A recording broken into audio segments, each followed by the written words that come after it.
ឡកូនត្រីបងអមមានដួសឆ្ងាញ់ក្រៃមហូបខ្មែរឆ្នៃកូនត្រីលាយនឹងកំពឹសមហូបនៅស្រុកខ្មែរស្រុកស្រែយើងរកជញ្ជាត់ដាងខ្យងនាយពិតត្រូវមាត់មិនចាញ់ហូបគេឯណាយើងរកខ្លួនឯងមិនពីបាក់ដូចទិញផ្សារបន្លែបង្ការ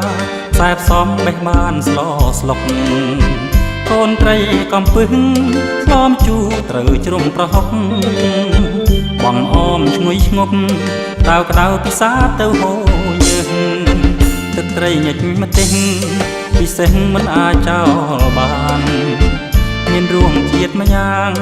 ត្រូវនឹងសំឡម្ជូរក្តៅលួងហើយមិនភ្លេចជាប់ចិត្តនឹកឃើញគ្រប់គ្រាបងប្អូននិយាយតាមីមីសរសើរមិនដាច់ពីមាត់ឡើយសំឡកូនត្រីជូរឆ្នៃពិតឆ្ងាញ់កន្លងកំពឹសក្តាមខ្យងប្រគួនជ្រួតទឹកខ្ចីល្អមហូបបែបស្រុកស្រែជួចិត្តចាប់មាត់បប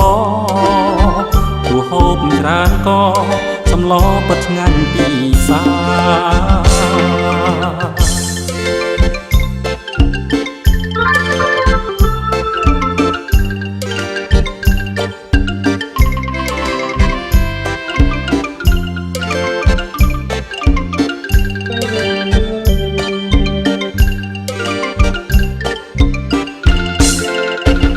ត្រីញិចម្ទេស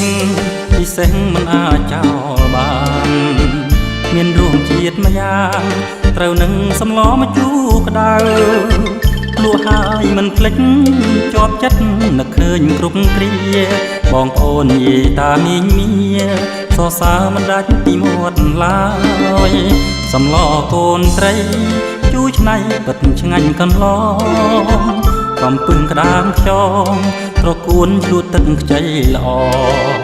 មហូបបែបស្រុកស្រែជួនចិត្តចាប់មាត់បបទោះហូបច្រើនក៏សំឡពិតឆ្ងាញ់ពី